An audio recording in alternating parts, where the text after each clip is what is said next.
Have you guys watched the videos of them shutting down the restaurant on Father's Day and insert into the video?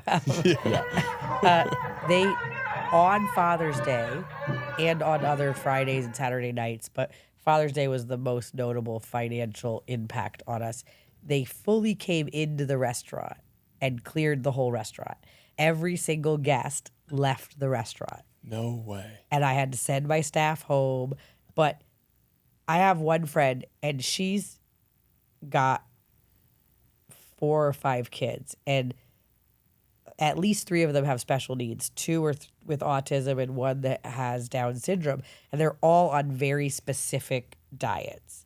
And she's had they were customers when we were all vegan. They've had a lot of luck with like no gluten and certain things for the autistic kids. But her husband likes to have a beer and likes to just have some nachos and like a normal meal. And so they would come often, even when they lived far away. She called me FaceTiming. Her kids were covering their ears and screaming because they're autistic. And these people were in the restaurant with sirens, with whistles, with drums, boom, boom, boom, boom, boom, screaming. And I'll send you the video. It's crazy. She sent me a video and was like, I'm so sorry, we have to leave. And my husband was going to punch somebody and they just left. But so many people just left the restaurant. So many people didn't come in. It's Father's Day. Nobody wants to deal with that on Father's Day. No. But here's the thing. This is my question. I'm not the enemy of the vegans. I'm literally not. No. And I'm the bridge. I understand how you feel. I was you. And it's easy for everybody to say that I just made this decision for the money, because that makes sense in people's brains. To think about someone who's never eaten meat, was raised vegetarian, given 13 years to providing the best vegan food possible to the Los Angeles community, and that person is saying I was presented with so much evidence that there is no food without death and that there is no sustainable way to feed the whole world plants. That animals are part of the system. They have to be part of the system. They are part of the system. And just by saying I'm not going to eat meat does not cause less harm. It does not cause less harm. Saying I'm only going to eat conscious food from systems that are a win for all of us, that does cause less harm.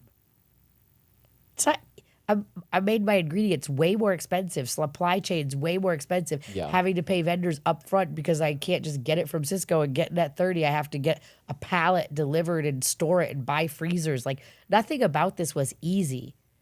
This was all mission driven, all purpose driven. And that's how I make my decisions. Every day I ask myself, is this about pleasure or purpose? And pleasure can be about ego gratification, feeling good about ourselves, like whatever, or is it about purpose? And that's how I make my decisions. And this is purpose, purpose, purpose. And even if it fails,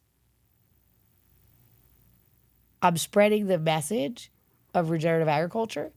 And I'm still going to be doing regenerative agriculture. My ranch here, Sovereignty Ranch in Texas, I'm still going to be growing cattle. I'm still going to be serving regenerative food. And I'm still going to be doing my purpose. And if the vegans win and close down my restaurant, what type of sad victory is that? Because some other restaurant's going to be going there, owned by venture capital, selling meat from the consolidated feedlot system and dairy from the consolidated feedlot system. So what is the win? It's not like my restaurant will close and no other restaurant will go in there. These are prime locations, Sunset Boulevard, Colorado Boulevard. Yeah, the problem is there's legitimately no logic to how they're operating. It's pure emotion. And it's hurt. They're hurt. They're hurt. And I get that they're hurt. They feel like I've betrayed them. They feel like they were part of a church. And that church, one of the leaders of that church is saying, you know what? I'm not sure that this is the right church. And I want to pray to this other church. Because I believe that that's right. Yeah. And the thing is, it's because I'm willing to be critically thinking. COVID was lots of people had experiences during COVID where they were able to see things they couldn't see before. And this happened to me before COVID. But we cannot be so tribal that we can't hear the words coming out of other people's mouths. But that's what it's like. People say, well, the corn and soy that you're feeding your cows are having more crop death than my broccoli. I'm not feeding my cows corn and soy. My cows are getting grass. Well, unintentional death is different than intentional death. Is it? Thing's still dead. If someone killed my child or someone hit them with a car because they were drinking, would the pain be any different? No. No. No. Death is death. And to be alive is to be consuming other beings constantly, whether we know it or not, whether it's accidental or intentional. So my thing is that we have to be hyper intentional. Am I never going to eat kale again or broccoli because of there's not a microbiology diversity in a kale field? No. But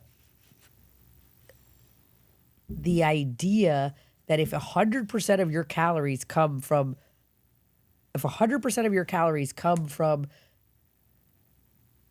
monocropping, which is what is true about a vegan's diet. And that was the thing. I was trying to grow my own food, and I'm like, well, what am I going to eat?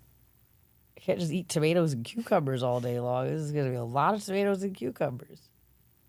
Eggplants. Okay, I got like eggplant, onions, garlic. Okay, well, what am I going to eat, though? What's it going to be? Yeah, Like, where's the sustenance? where's the sustenance, Yeah. right? And so you will get really happy about your chickens laying eggs, your cow milking, and harvesting an animal if you're growing all your own food. Mm.